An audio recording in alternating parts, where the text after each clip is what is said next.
Bismillahirrahmanirrahim. Assalamualaikum warahmatullahi wabarakatuh.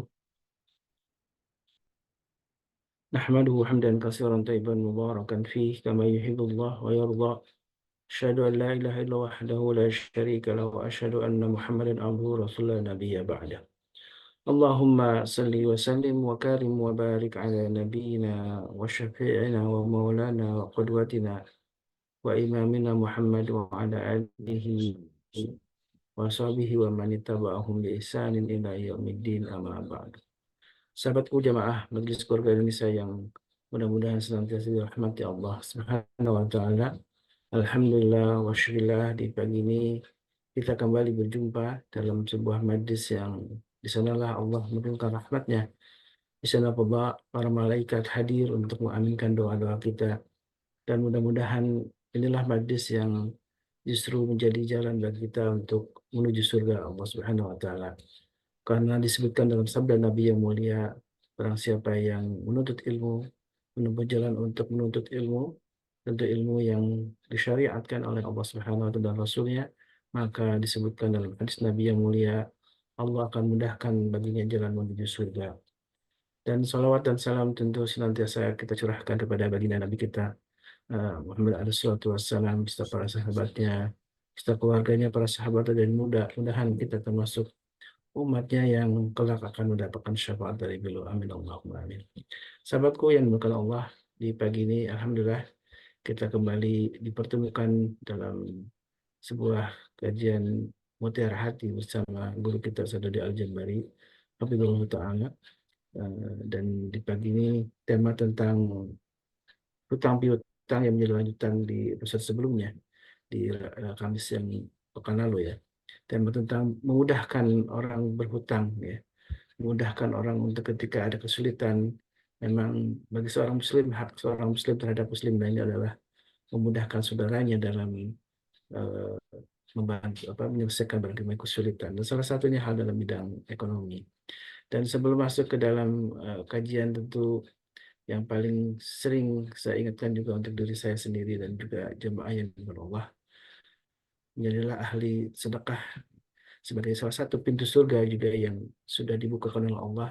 Salah satunya menjadi pintu yang mudah-mudahan kita termasuk orang yang masuk surga melalui pintu sedekah ini. Karena sedekah begitu sangat agung. Sedekah adalah bagian dari upaya kita untuk tidak hanya membantu gerakan dakwah di MKI, tentu sebagian dari apa yang sudah diamanahkan oleh jamaah semuanya adalah kita akan alokasikan untuk saudara-saudara kita di Gaza yang tentu membutuhkan uluran tangan dari kita sesama muslim, apalagi ini sebuah perjuangan jihad yang sangat besar ya, jihad untuk membebaskan Masjidil Aqsa. Dan selain itu juga alhamdulillah beberapa sedekah yang diamanahkan kepada kami juga kami alokasikan untuk sedekah makan para santri, untuk di geria Quran Tuan Guru, dan juga rumah tahfidnya Ustaz Ahmad Al-Kausar ya. Dan salah satu juga ada sedekah air yang insya Allah setiap hari Jumat kita istiqomahkan untuk berbagi air di hari Jumat. Mudah-mudahan ini bagian dari upaya kita untuk mendapatkan cinta dan ridha Allah Subhanahu wa taala. Amin Allahumma amin. Alhamdulillah guru kita sudah hadir bersama kita. Kita doakan selalu guru kita Sadari Al-Jambari, mudah Allah selalu jaga beliau bersama keluarganya. Allah rahmati beliau, Allah berkahi beliau, dan tentu istiqomahan dalam dakwahnya menjadi tentu doa kita untuk semuanya ya, bukan hanya untuk guru kita, tapi juga untuk kita istiqomahan dalam kebaikan. Baik jamaah yang Allah, eh, tema tentang hutang piutang. Insya Allah tabarakallah. Gimana kabarnya Ustaz? Alhamdulillah, bikhair. Wal-afiyat bibarakat doaikum. Wa anta kadzalik. Alhamdulillah. Kaifa halakum? Alhamdulillah bikhair bidu'aikum. Dan ini doa untuk kita semua ya. Mari kita saling mendoakan walaupun kita tidak terdengar doa kita, tapi justru itulah yang disebutkan dalam sabda Nabi yang mulia yang akan dijabah ya Ustaz ya. Doa Nah, orang yang tidak diketahui, doa secara sir ya kepada saudaranya yang ada di sini. Kalau yang sedang sakit, Allah angkat penyakitnya. Kalau yang sedang ada kesedihan atau kesulitan, Allah segera angkat memberikan jalan keluar terbaik. Baik Ustaz, tanpa panjang kalam tafadhol masykura untuk memulai lanjutan sebuah tema tentang kemudahan untuk berhutang. Baik, syukran jazakumullahu khairan wa ta'ala Allah fi kulli hayatakum insyaallah Ustaz. Bismillah, salatu wassalamu ala Rasulillah. Assalamualaikum warahmatullahi wabarakatuh. Waalaikumsalam warahmatullahi wabarakatuh. Alhamdulillahilladzi arsala rasulah bil huda wa dinil haq liyudhhirahu ala dini kulli wa kafa billahi syahida. Asyhadu an la ilaha illallah wahdahu la syarika lah wa asyhadu anna Muhammadan abduhu wa rasuluhu la nabi wa rasula ba'da. Allahumma salli wa sallim wa barik ala nabiyyina Muhammadin wa ala alihi wa sahbihi wa mawala. Wa la hawla wa la quwata illa billah amma ba'd. Bapak Ibu yang dirahmati Allah Subhanahu wa taala, tentu bersyukur adalah sebuah keniscayaan, dan salawat serta salam semoga senantiasa tercurah ke hadirat Rasulullah Sallallahu Alaihi Wasallam, berikut para keluarga, sahabat, dan para pecinta risalah dan syariat beliau hingga akhir zaman. Mudah-mudahan kita yang terhadir pagi hari ini atau yang nanti akan menyaksikan tayangan ulangnya di rekaman, mudah-mudahan Allah SWT senantiasa berikan bagian dari golongan orang-orang yang mendapatkan syafaat beliau kelak di akhirat. Amin. Allahumma amin. Teriring doa untuk seluruh pengurus MKI, seluruh jamaahnya, mudah-mudahan Allah senantiasa berikan hidayahnya, limpahan curahan hidayah dan iradahnya, serta maunahnya untuk kita, sehingga kita bisa menjalankan keistiqomahan di dalam menjalankan keislaman ini hingga akhir hayat kita. Pagi ini kita lanjutkan bahasan tentang apa yang kita sebut sebagai kemudahan. Sehingga ketika kita memahami bab yang seringkali kita pahami sebagai apa artinya? Tidak menjadikan hutang ini sebagai sesuatu yang biasa. Nah, ini yang mesti kita jadikan pemahaman kita. Jadi nggak ada orang yang mau berhutang. Sesungguhnya nggak ada orang yang mau berhutang. Tapi karena mepet, ya, karena kebutuhan. Nah, kita mesti bedakan nih. Ada orang yang berhutang karena lifestyle, gitu ya, gaya hidupnya. Kemudian ada orang yang berhutang yang kita kategorikan sebagai gharimin. Gharimin itu orang yang berhutang karena kebutuhan hidupnya terbatasi. Maka kita bisa lihat dari apa? Dari mungkin kalau boleh dibilang tajasus kita stalking sosmednya misalnya gitu ya, itu mungkin bagian dari verifikasi kita, karena nggak mungkin ketika misalnya kita meminta dia untuk menjalankan semua kegiatannya terus kita catatkan gitu ya. Misalnya gini, kita punya kartu kredit, limitnya cuman sebatas yang kita mau. Maka kalau kita kasih ke orang yang kita pinjemin kartu kredit itu, artinya tercatat semua tuh. Merchant mana yang pakai duit kita apa segala macam dan seterusnya. Nah, dari situ pasti nggak mau orang pinjam. Kenapa? Jadi ketahuan. Saya jajan di sini, saya belanja di sini, saya apa di sini dan seterusnya, karena kecatat semua. Makanya kemudian mereka maunya ya berusaha untuk cash gitu, transfer aja deh. Maka pemakaiannya jadi nggak terkontrol. Nah, ini kan jadi bagian yang perlu kita waspadai juga, gitu ya. Apalagi gini, saya punya pelajaran, ada salah seorang sahabat saya punya circle. Itu ada satu di antara mereka yang set fishing. Jadi dia ini sebetulnya pintar masak. tapi gayanya begitu kita pinjemin uang atau kita kasih lah kasarnya, karena kalau pinjem itu kan seperti yang kita bahas pekan lalu, kalau pinjem itu dalam konteks utang piutang maka pastikan mencatat gitu kan ya. Surat 2 ayat 282. Maka ini menjadi bagian yang harus kita fahami bahwa ya kalau nggak dicatat sepakat gitu aja. Bisa dibilang kita yang tolol gitu ya, kita yang nggak mau apa istilahnya, ketika kita nggak mau nyatet itu gitu ya, nah itu problemnya kita lah ya gitu. Tapi kalau ada sebagian orang yang kemudian kalau minjem memang dia nggak mau apa namanya, dia nggak mau nyatet, dalam pengertian dia mau ngasih. Ini yang disebut dengan kemudahan orang yang memberikan hutang. Artinya punya nggak sekian, kalau dilihat spare-nya kayaknya saya ngasih ke dia kayaknya aman nih. Maka dia bilang, ada, aku transfer ya, transfer. Gitu. Nah, yang perlu kita pahami pertama adalah keutamaan orang yang mau memberi hutang. Ya.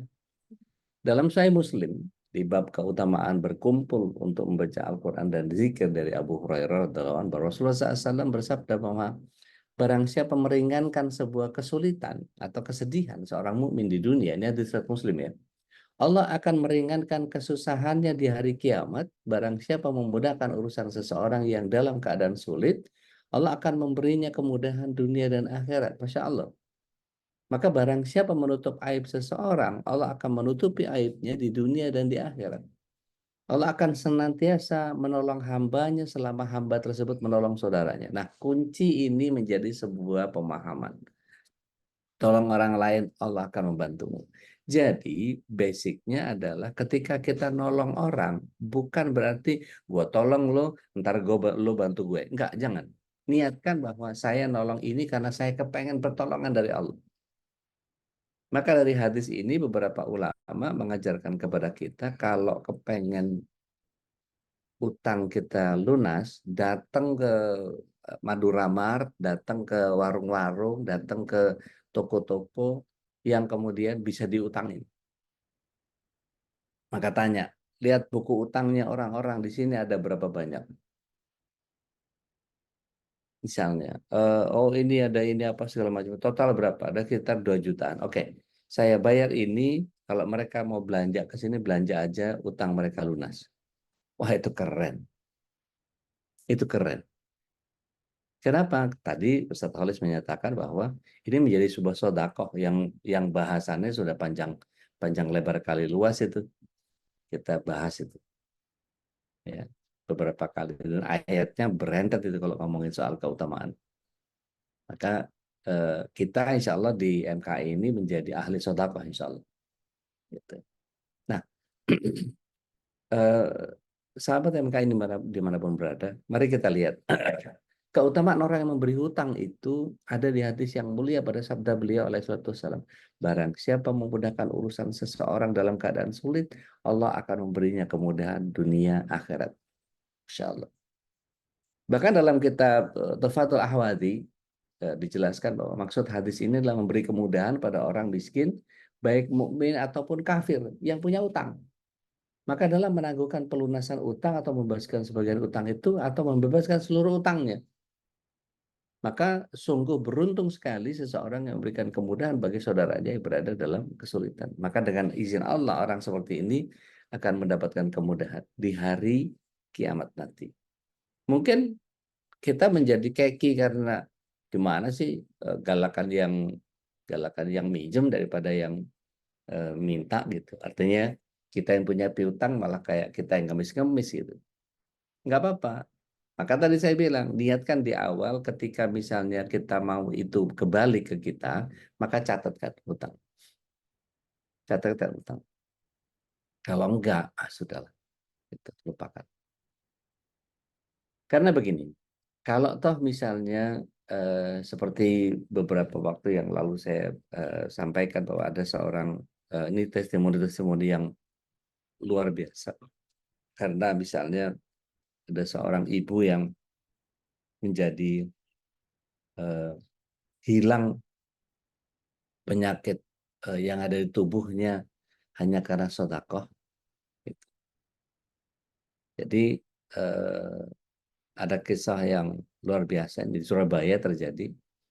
Ada seorang ibu yang sedang kena eh, ada CA di tubuhnya, ada kanker.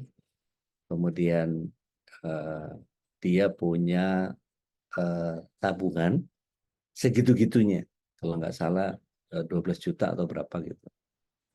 Eh, Kemudian ada seseorang yang ketika itu membutuhkan, maka dia dengan sakitnya dia datang ke ATM, kemudian dia transfer semuanya itu 12 nya.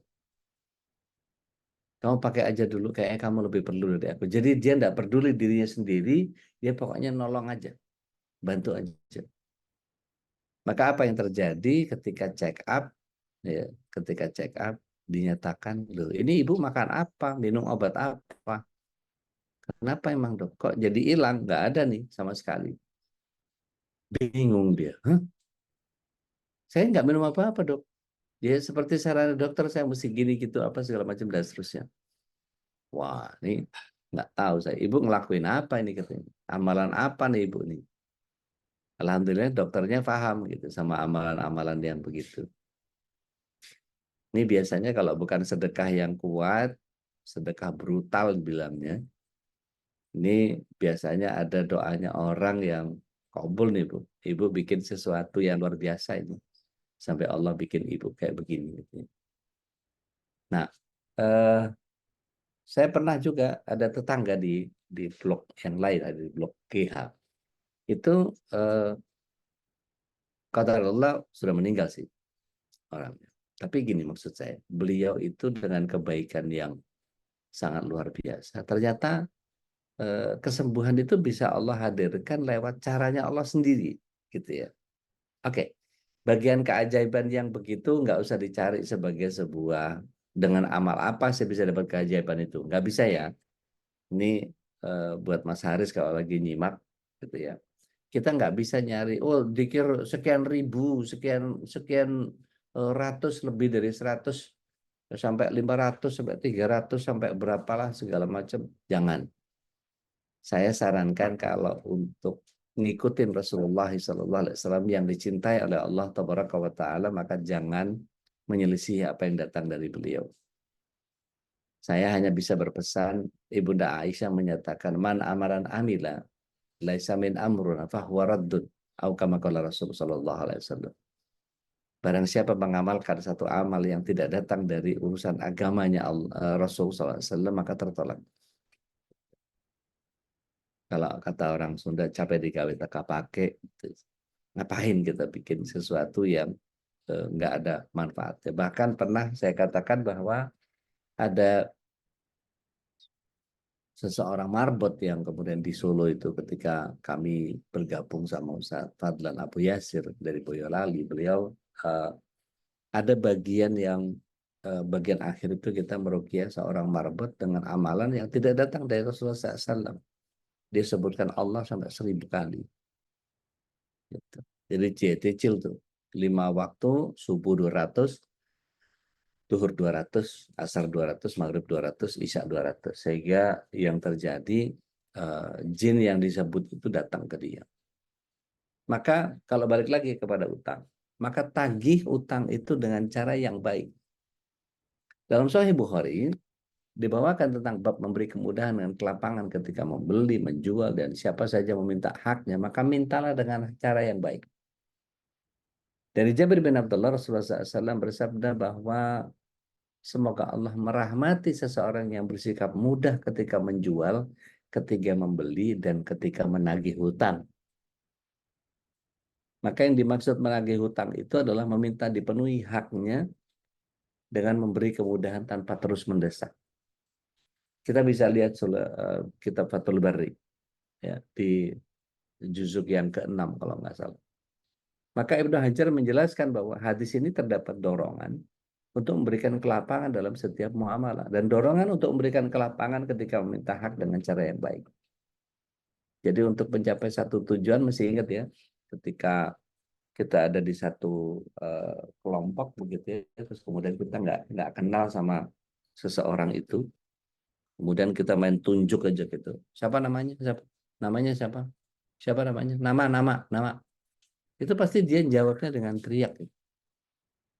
Karena nggak nyaman ditunjuk dengan dipanggil nama begitu. Padahal tujuan kita sederhana, pengen tahu nama. Nah, Bapak Ibu yang dirahmati Allah SWT, ketika mohon izin sebentar.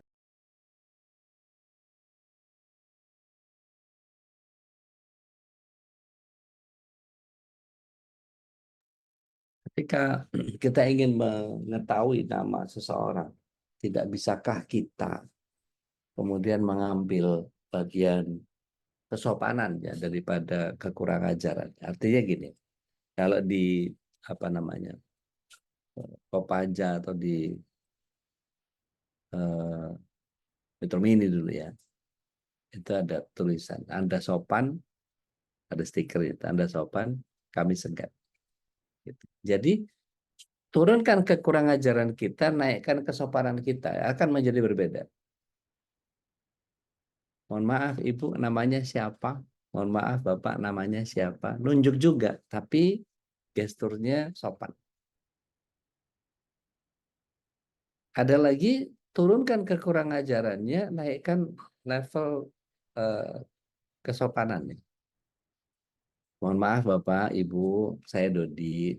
Ibu namanya siapa? Nunjuknya juga jadi beda tuh. Jadi pakai dua, pakai buka tangan, bukan nunjuk, bukan pointing. Kalau tadi masih pointing. Yang pertama tadi nama, siapa nama? Pak Sopan. Mohon maaf. Saya boleh tahu namanya? Masih nunjuk nih. Tapi ketika kita bilang saya Dodi, eh, Bapak namanya siapa? Ibu namanya siapa? Jadi jauh lebih luar biasa kalau kita bisa mengerjakan. Tujuannya sama, pengen tahu nama. Maka ini bagian yang kemudian setiap kita menjadi harus memahami pola pendekatan seperti ini. Dari Ibnu Umar dan Aisyah radhiallahu anhu, Rasulullah SAW bersabda bahwa siapa saja yang ingin meminta haknya, hendaklah dia minta dengan cara yang baik-baik pada orang yang mau menunaikan ataupun yang enggan menunaikan. Ini dari hadis Ibnu Majah. Dari Abu Hurairah radhiallahu anhu, Rasulullah SAW bersabda untuk orang yang punya hak pada orang lain, dikatakan bahwa ambillah hakmu dengan cara yang baik pada orang yang mau menunaikannya ataupun enggan menunaikannya. Setidaknya apa? Beri tenggang waktu bagi yang memang kesulitan. Tapi tadi ya kesulitannya yang benar-benar kesulitan ya, bukan ketika dapat dari kita terus tiba-tiba dia apa namanya dengan kalau saya bilang dengan tololnya gitu, terus dia begitu dapat pinjaman tiba-tiba ngupload status family time lah dipakai buat jajan malahan sama dia. Gimana sih ini orang? Gitu. Dan itu benar-benar, gua nggak kasih lagi, lihat aja. Gitu. Maka dalam dalam ayat yang ke-280 surah Al-Baqarah, kita lihat bareng-bareng.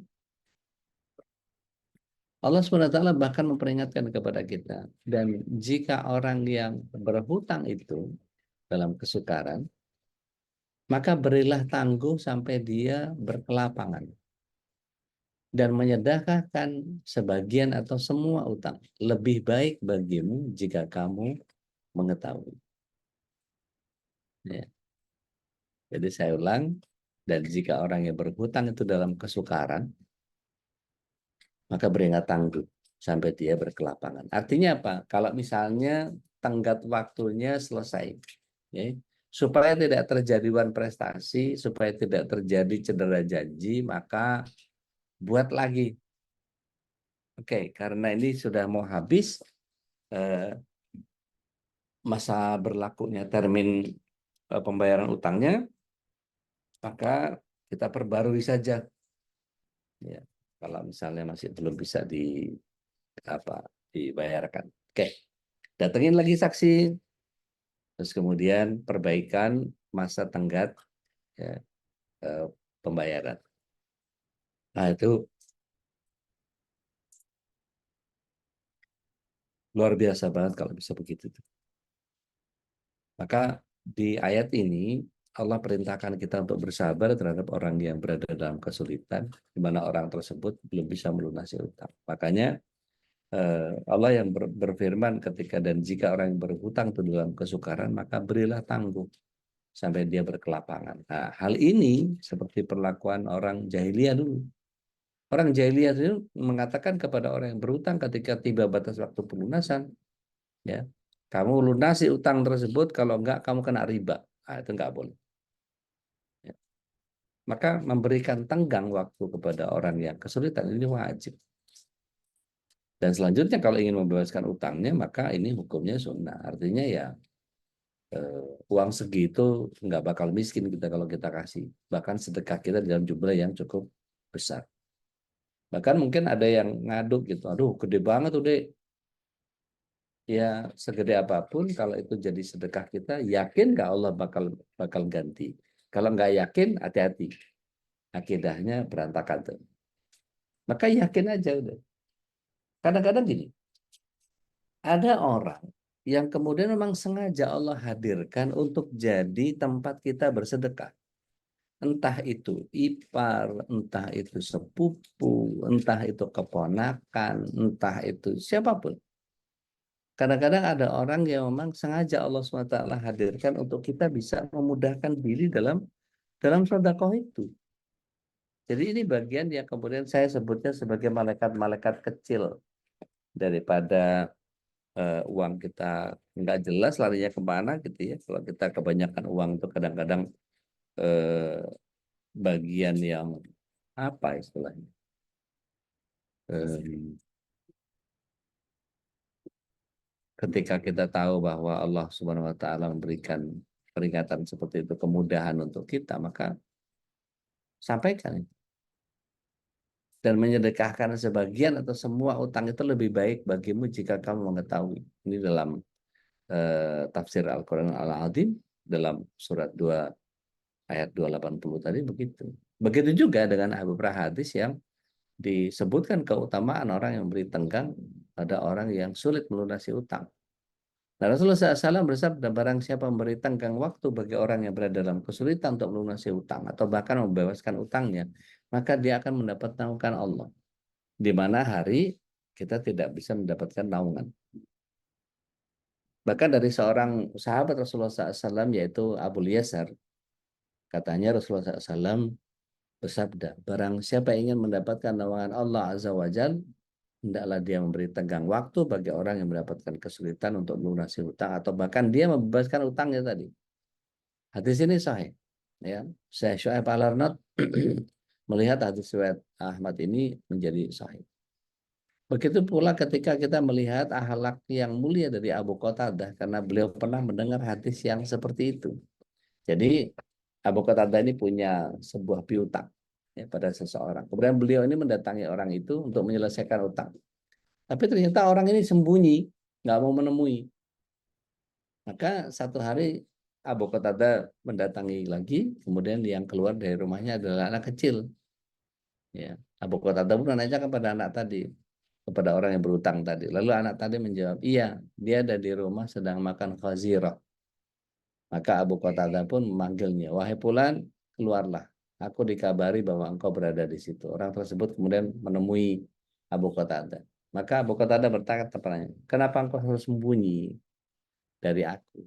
Maka orang ini bilang, sungguh aku orang yang berada dalam kesulitan dan aku tidak punya apa-apa. Maka lantas Abu Qatadah bertanya, apakah betul engkau adalah orang yang kesulitan? Orang tersebut berkata, iya betul. Lantas dia menangis. Maka Abu Qatadah mengatakan kepada beliau, pernah mendengar Rasulullah SAW bersabda, barang siapa memberi keringanan kepada orang yang berutang padanya, atau bahkan membebaskan utangnya, maka dia akan mendapat tanggungan ars di hari kiamat. Maka ini keutamaan yang besar bagi orang yang berhati mulia. Maka dia berterima kasih sekali atas pelunasan utang ini. Nah, Syekh Syuaib Al-Arnaud mengatakan hadis ini sanadnya sahih. Ya. Nah, ini keutamaan-keutamaan yang sangat besar bagi orang yang berhati mulia seperti Abu Qatadah. Jangan katakan bahwa saya tidak punya kemuliaan seperti Abu Qatadah, Ustaz. Ini gini, Sekali lagi saya ingatkan bahwa yang kita lakukan itu bukan untuk mendapatkan bantuan dari orang. Gua bantu lo, ntar kalau kok kesulitan lo bantu gue ya. Enggak, bukan itu niat. Bismillah ya Allah, saya akan bantu dia. Aku yakin kau akan menolongku. Itu yakin. Jadi urusan kita sama manusia itu nagihnya ke Allah, jangan nagih ke manusia. Berharap pada manusia banyak kecewa. Dari Sulaiman bin Buraidah dari ayahnya, Rasulullah SAW menyatakan ini hadis diriwayatkan Abu Ya'la, Ibnu Majah, atau Broni, Al-Hakim, Al-Baihaqi. Eh, Rasulullah SAW bersabda begini, barang siapa memberikan tenggang waktu pada orang yang kesulitan, maka setiap hari sebelum batas waktu pelunasan, dia akan dinilai telah bersedekah. Jika utangnya belum bisa dilunasi lagi, atau dia masih memberikan tenggang waktu setelah jatuh tempo, maka setiap harinya dia akan dinilai telah bersedekah 2 kali lipat nilai piutangnya. Masya Allah. Saya ulang ya, barang siapa memberi tenggang waktu pada orang yang berada dalam kesulitan, maka setiap hari sebelum batas waktu pelunasan, dia akan dinilai telah bersedekah. Kalau utangnya belum bisa dilunasi lagi, lalu dia masih memberikan tenggang waktu setelah jatuh tempo, maka setiap harinya dia akan dinilai telah bersedekah 2 kali lipat dari piutang. Jadi ada keutamaan yang luar biasa ketika orang berbaik hati dan bersabar menunggu untuk utangnya dilunasi, dia akan mendapat keampunan Allah. Rasulullah SAW dari Abu Hurairah bahwa beliau bersabda, dulu ada seorang pedagang yang biasa memberikan pinjaman kepada orang-orang. Ketika melihat ada yang kesulitan, dia bertanya pada budaknya, maafkan dia. Artinya bebaskan utang. Maka semoga Allah mengampuni kita dan semoga Allah memberikan ampunan kepadanya. Ini kan kemudahan yang menjadi sangat banyak yang diberikan kemudahan pada orang lain gitu dalam masalah utang. Bahkan kita bisa membebaskan sebagian atau keseluruhan utang itu, maka ini yang lebih utama. Nah, beri juga kemudahan bagi orang yang mudah melunasi utang. Artinya dia kalau pinjam selalu bayar tepat waktu. Pinjam lagi bayar tepat waktu. Pinjam lagi bayar tepat waktu. Maka mudahkan. Karena selain memberikan kemudahan bagi orang yang kesulitan, ya, beri kemudahan juga bagi orang yang mudah melunasi utang. Ada kisah di riwayat Ahmad yang Rasulullah SAW bersabda, ada seorang yang didatangkan pada hari kiamat. Allah berkata yang artinya, lihatlah amalannya. Kemudian orang tersebut mengatakan bahwa, wahai Rabbku, aku tidak punya amalan kebaikan selain satu amalan. Dulu aku punya harta, lalu aku sering meminjamkannya kepada orang-orang. Setiap orang yang sebenarnya mampu untuk melunasinya, aku beri kemudahan. Begitu pula setiap orang yang berada dalam kesulitan, aku selalu memberinya tenggang waktu sampai dia mampu melunasinya. Atas Allah berkata, aku lebih berhak memberikan kemudahan. Orang ini pun akhirnya diampuni. Masya Allah. Yang saya bayangkan adalah ketika kita di mahsyar, berhadapan dengan Allah, dan kemudian kita disidang oleh Allah Tabaraka wa Ta'ala. Jadi bukan lagi bicara tentang kita dengan orang itu, tapi ini urusan kita dengan Allah. Nggak tahu ya, eh, pelajaran COVID yang saya terima ketika itu, dapat hipoksia sampai hanya titik kuning melintas di kepala saya, itu membuat saya menjadi, ini nih seperti ini rasanya kalau kita cuma berurusan sama Allah saja, karena nggak kedengaran apa-apa, nggak ngelihat apa-apa, bahkan ada jam yang saya lihat bentuknya tapi nggak bisa, otak saya nggak bisa mencerna jam itu fungsinya sebagai jam, dan ada pengetahuan tentang waktu di situ, itu betul-betul nggak ada, karena hipoksia itu penurunan kadar oksigen yang ada di kepala kita, dan itu membuat kita nggak bisa mikir. Dan bahkan dokter Fawimah ketika itu, mudah-mudahan Allah jaga beliau, itu cuman tanya ke saya begitu ngecek, begitu beliau berani berinteraksi dengan saya setelah saya dinyatakan negatif dari virus,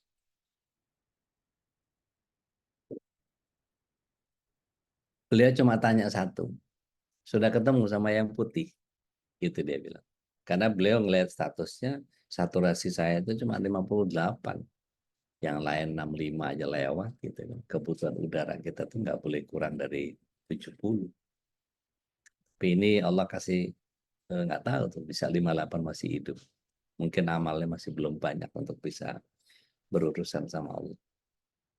Nah, itu menjadi bagian yang tadi saya bilang, kalau kita berurusan sama orang, udah urusannya sama Allah aja. Gitu. Baik, kita lanjut. Dari Hudzaifah radhiyallahu anhu, Rasulullah SAW bersabda, beberapa malaikat menjumpai ruh orang sebelum kalian untuk menjemput nyawanya. Kemudian mereka mengatakan, apakah kamu punya sedikit dari amal kebaikan? Dulu aku pernah memerintahkan pada budakku untuk memberikan tenggang waktu dan membebaskan utang bagi orang yang berada dalam kemudahan untuk melunasinya. Lantas Allah pun memberi ampunan kepadanya, Masya Allah. Jadi mudahkan saja. Kalau kita memberikan eh, utang gitu ya, apalagi tadi saya bilang, nggak dicatat, udahlah, lupakan.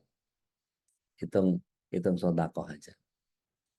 Terus bagaimana kita melihat perbedaan antara orang yang mudah dalam melunasi hutang atau disebutnya dengan musir. Musir itu orang yang mudah melunasi hutang dan orang yang sulit melunasinya atau muksir. Kalau muksir susah, kalau musir mudah. Gitu. Nah, para ulama memang berselisih soal mendefinisikan dua hal ini. Kalau dalam kitab Fathul Bari, Ibnu Hajar memberikan istilah urf, ya, dikembalikan kepada urfnya, yaitu kebiasaan masing-masing tempat karena syariat tidak memberikan batasan mengenai hal ini. Jadi kalau dianggap sebuah tempat itu dianggap dia punya satu harta sekitar 1 juta misalnya, kadar utang sekian itu sudah dianggap sebagai orang yang mudah melunasi hutang. Ya. Maka kita juga menganggapnya sebagai musir. Wallahu a'lam. Nah, inilah sedikit pembahasan tentang keutamaan orang yang berhutang, yang berbaik hati memberi tenggang dalam pelunasan, dan keutamaan bagi orang yang membebaskan utang sebagian atau seluruhnya. Tapi yang ditekankan kali ini adalah ini ditujukan untuk punya utang yang belum dilunasi, bukan ditujukan pada orang-orang yang punya banyak utang. Jadi jangan disalahgunakan eh, menggunakan hujahnya. Nanti hadis-hadis ini dikasih ke orang-orang yang tuh mudahkan aja, kenapa sih? Tuh ayatnya jelas tuh.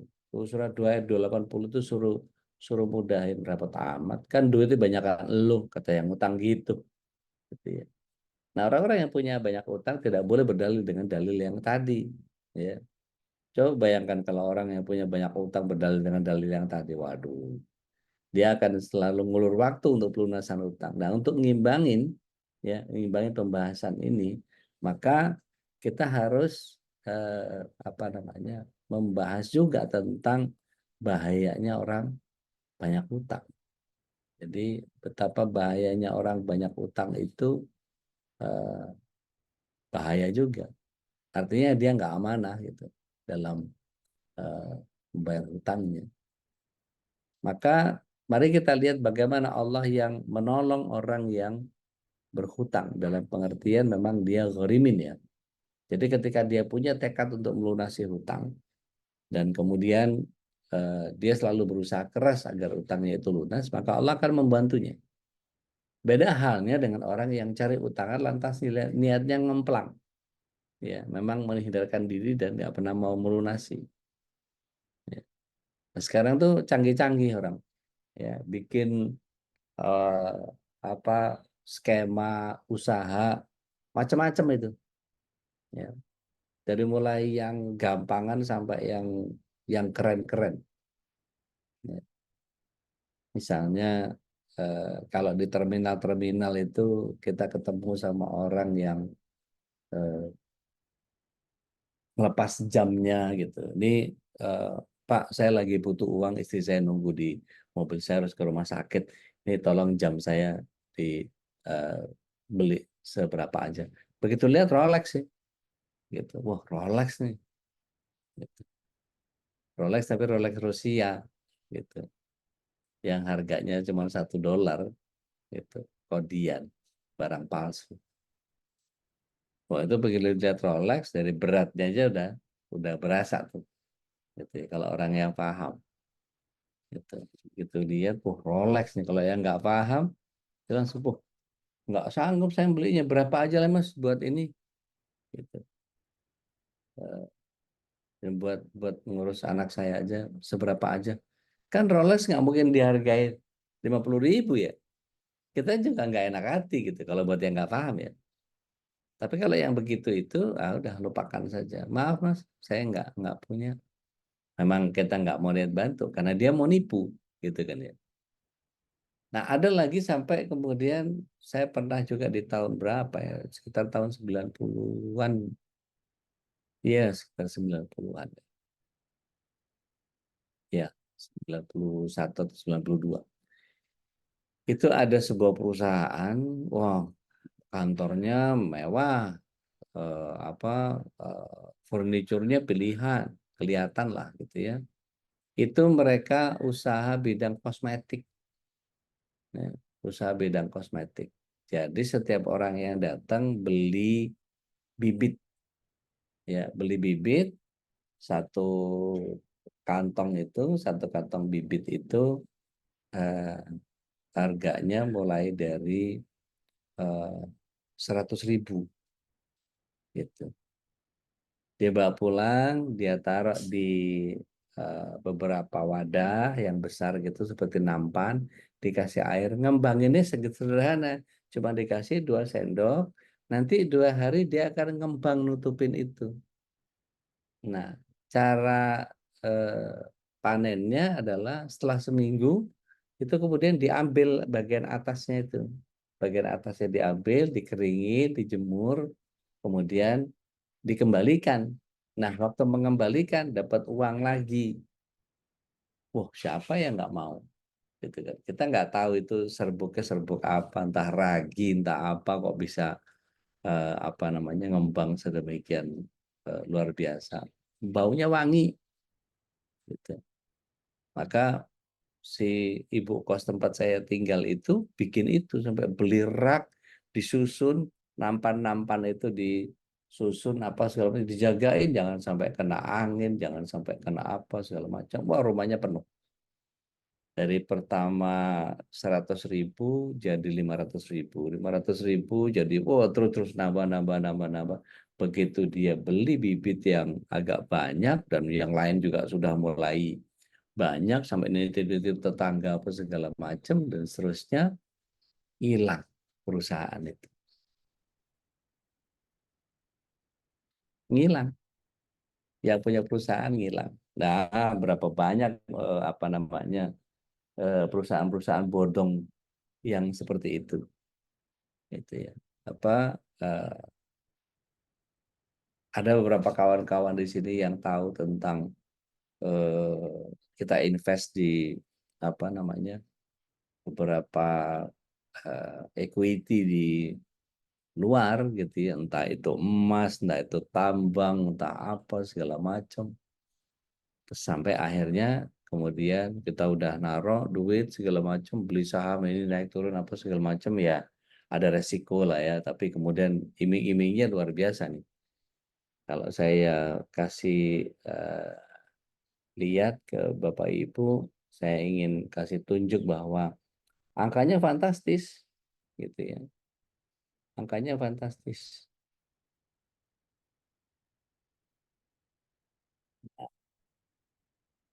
Per 9 eh, Agustus ya. Analisa pasar emas hari ini ya dibuka eh, dengan harga high point-nya 3,6. Jadi kalau modalnya 1 M, maka kita akan dapat 3,6 juta gitu ya.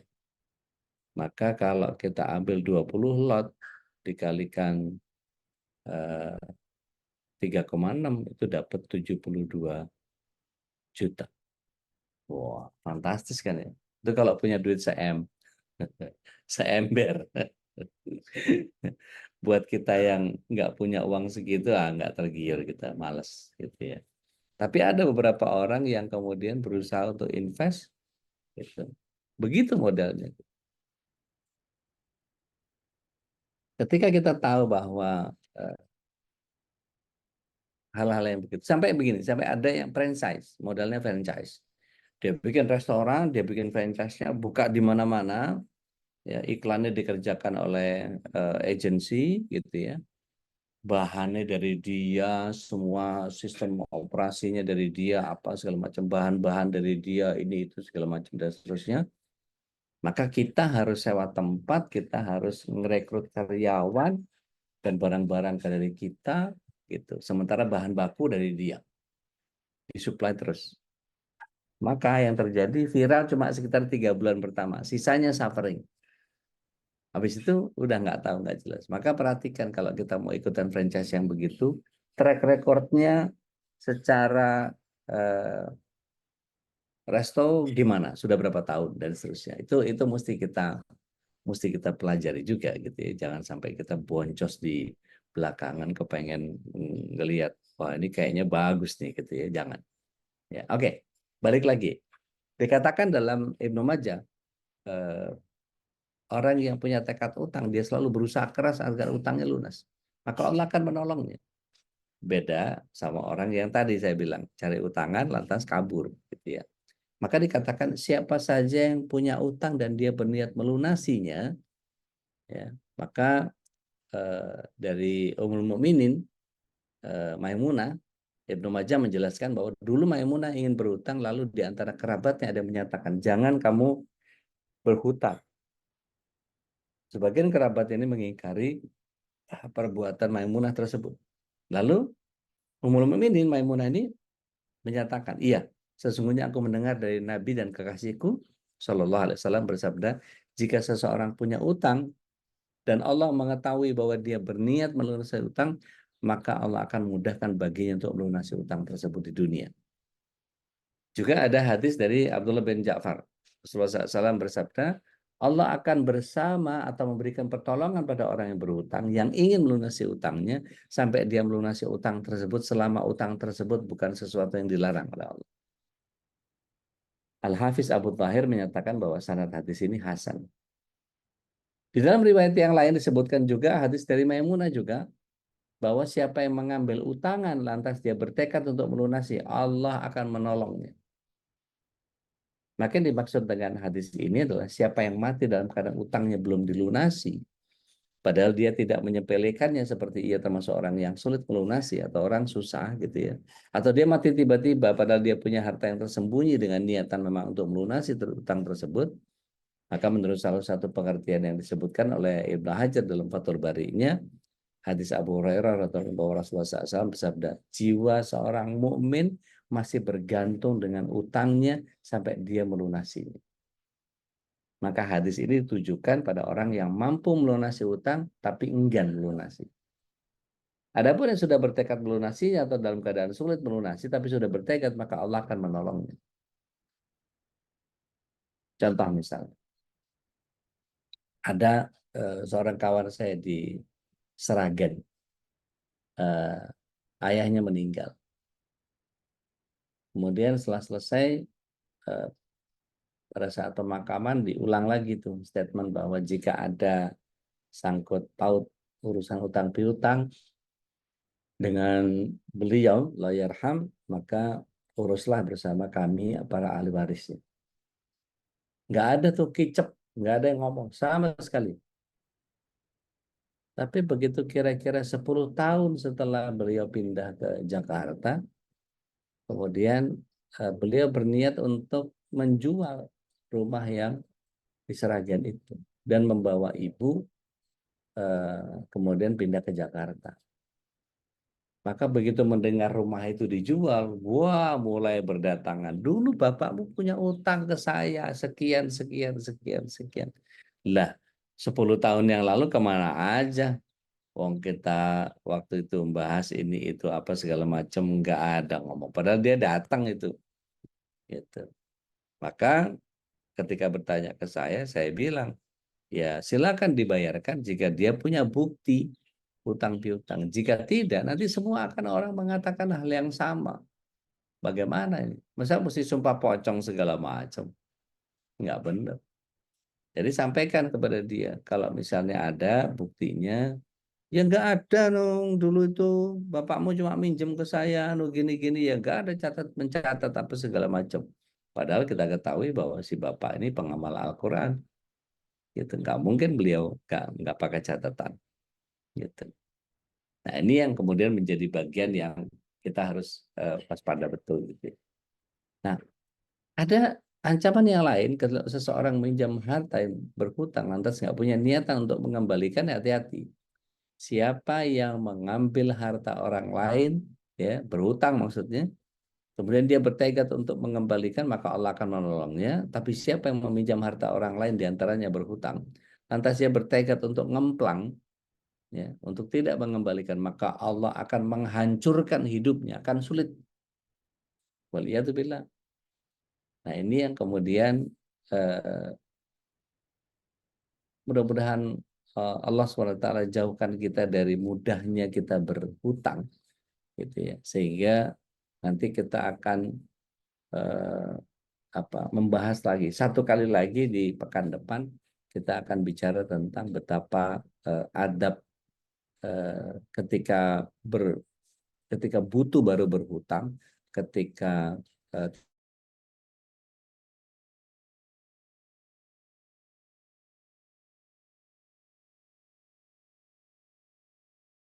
berikutnya, ya.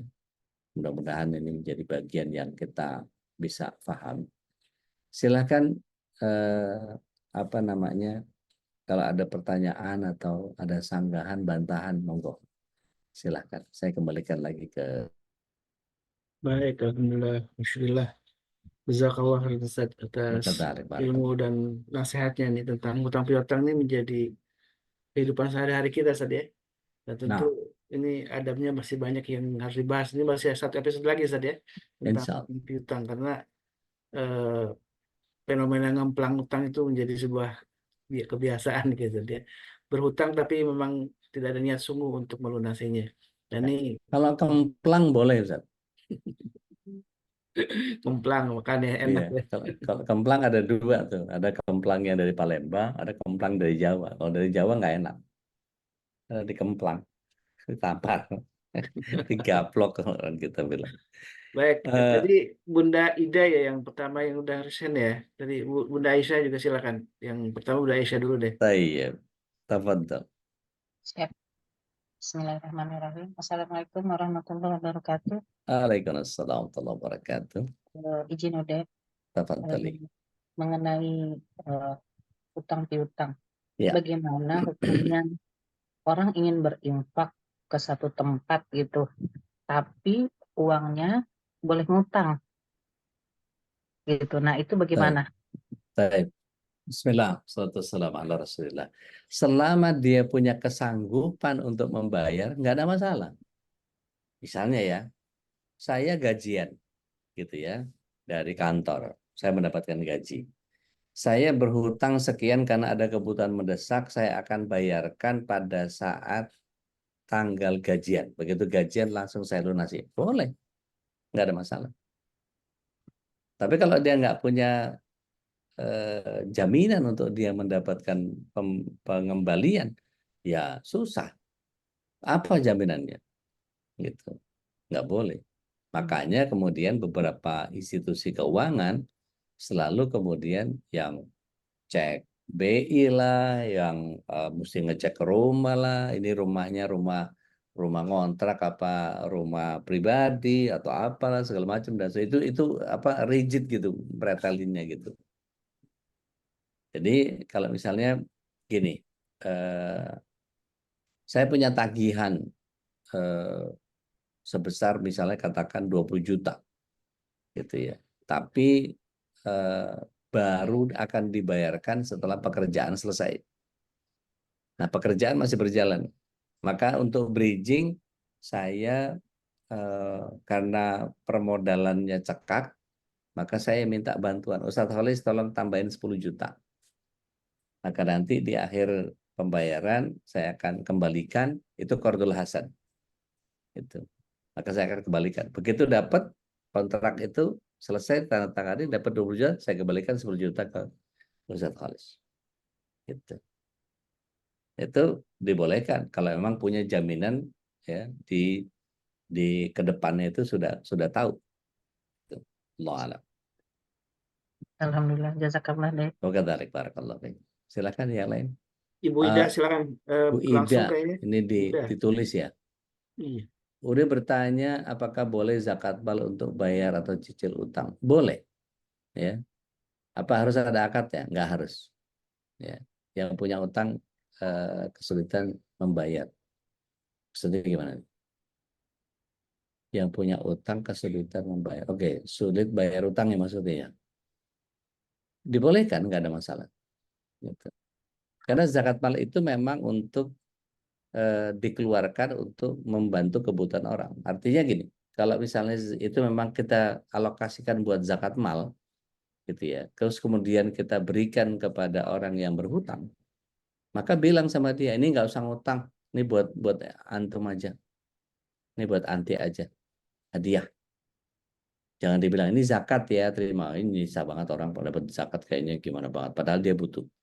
Gitu. Jadi nggak usah dibilang begitu. Allah tahu kita sedang bayar zakat. Gitu. Maksudnya gitu kan Bu Ida. Jadi kalau misalnya kita punya alokasi zakat, terus kemudian kita pakai buat untuk bayar atau nyicil utang. Jadi kalau misalnya punya alokasi zakat mal untuk bayar atau nyicil utang dari kita yang punya utang, gitu ya, maka tidak dibolehkan itu untuk bayar zakat karena mesti utang dulu yang dibayarkan. Ya, kita punya utang, kita mau bayar zakat mal, nggak boleh, utang dulu diberesin. Gitu. Saya ada zakat mal nih, tapi kemudian saya masih berhutang ke Ustadz Khalis misalnya, maka saya harus bayar utang dulu ke Ustadz Khalis, baru kita hitung ke zakat mal. Jadi zakat mal itu tidak boleh diganggu oleh utang. Bayar dulu utangnya, kewajiban. Jadi utang itu bisa memotong, Ustaz ya, Betul. nilai kewajiban dari zakat mal Betul. tadi, karena Sahih.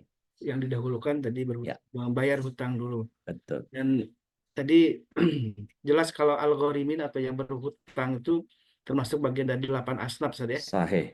Sahih. Al-Taubah itu disebutkan salah satunya selain fakir miskin ada algorimin, yaitu orang-orang yang berhutang. Dan kayaknya Putus-putus dulu saya pernah sempat dengar nih Ustaz Dodi bikin komunitas algorimin center tadi. Algorimin center, betul. Sempat dengar nih sekilas tentang algorimin center ini. Betul. Itu gimana, sudah diaplikasikan Ustaz dalam Alhamdulillah. Alhamdulillah kami bantu beberapa kebutuhan mereka yang utangnya utang warung, utang beras, utangnya gitu-gitu. Ini ada pertanyaan dari Ibu Nia, mungkin yang terakhir karena sudah jam 6.30 nih, Ustaz. Ya, silakan. Ibu Nia, saya bacakan dulu. Ya, silakan. Assalamualaikum Ude, bila kita sudah mengikhlaskan utang itu karena sudah lebih dari 5 tahun, yang awalnya janji hanya 3 bulan. Satu hari beliau membayar utangnya, baiknya gimana, Ustaz? Jadi dia sudah mengikhlaskan, tapi tiba-tiba dia membayarnya. Ini hukumnya gimana, Ustaz? Baik, bismillah, wassalamualaikum ala rasulillah. Berarti ini tambahan dana untuk ibu membantu orang lain lagi. Nggak apa-apa. Nggak usah dibalikin, udah nggak usah. Nanti malah dia tersinggung. Utang membayar kok dia. Bener nih ya, Daya, sebetulnya saya udah ikhlasin. Nggak apa-apa, omongin aja. Sebetulnya saya udah ikhlasin. Gitu. Tapi karena baru bisa sekarang bayar, ya sudah. Alhamdulillah, syukran jazakumullah khair. Mudah-mudahan dana ini ada manfaatnya buat orang lain yang bisa saya bantu lagi. Gitu. Itu ya, Bu Nia ya. Dan insya Allah akan kita bahas kembali di pekan depan. Insya Allah. Karena Terakhir ya. jemaah Insya Allah hutang terakhir. piutang ini Ya. masih apalagi belum dibahas tentang arahan gitu ya, jaminan mungkin ya. Ya. Juga karena disyariatkan juga ada jaminan ketika kita berpiutang, dibolehkan untuk memberikan jaminan misalkan. Dan ini Insya Allah. mungkin dalam teori ekonomi Islam ada namanya gadai itu saja, apa mungkin Ya, sama rohan. gadai atau Ya, apa gitu, nanti rohan. kita akan bahas di Insya Allah. akan dapat insya Allah. Mudah-mudahan Allah Mudah-mudahan masih ada memberi umur. kita umur dan tentu keistiqomahan dalam menghadiri majelis ilmu. Kita Baik. bersyukur semuanya atas nikmat dan karunia dari Allah sehingga kita bisa menghadiri majelis ilmu ini, dan tentu kita doakan ya guru kita mudah-mudahan Ude selalu dalam keadaan sehat walafiat. Amin ya Rabb. Allah mudahkan dalam Syukran mendakwahnya. Dan tentu kita sebagai para santrinya ini harus tetap mendukung ya kegiatan dakwah di MKI, salah satunya yang mudah-mudahan Allah mudahkan kita, dan salah satunya yang sedang kita rancang adalah kegiatan Ruqyah Syariah saat insya Allah di tanggal 18 Agustus ya. Dan silakan jamaah yang tentu ini kalau kemarin Abah bilang masih ada anggapan Ruqyah itu adalah untuk urusan jin, bukan gitu ya. Karena Ruqyah tentu adalah kita ketika mendengarkan ayat-ayat Allah, itu adalah bagian dari amal kebaikan ya. Tentu dapat pahala orang yang baca maupun yang mendengarkan, dan ini adalah sebuah terapi sungguhnya untuk kita semua, karena tazkiyatun nafs juga adalah bagian dari upaya kita membersihkan hati dengan ayat Allah. Jadi mari kita hadiri ruqyah kemerdekaan yang insya Allah akan diselenggarakan di tanggal 18 Agustus. Kita merayakan kemerdekaan dengan ruqyah syariah tentu menjadi sebuah keutamaan ya. Karena ini kita makin cinta dengan Al-Quran dan makin kenal dengan sunnah-sunnah dari Nabi kita SAW. Mari kita hadiri insya Allah tanggal 18 Agustus, dan tempatnya insya Allah akan diselenggarakan di masjid di kompleknya Abah Husairi, dan silakan nanti sudah di-share di grup. Silakan untuk catatnya, mengagendakannya di hari Ahad tanggal 18 Agustus. Baik jamaah yang Allah, mari kita tutup majlis ini dengan doa tafakutul majlis. Subhanakallahumma wa bihamdika asyhadu an la ilaha illa anta astaghfiruka wa atubu ilaik. Nah, alfu minkum hadana wa ikum. Assalamualaikum warahmatullahi wabarakatuh. Waalaikumsalam warahmatullahi wabarakatuh.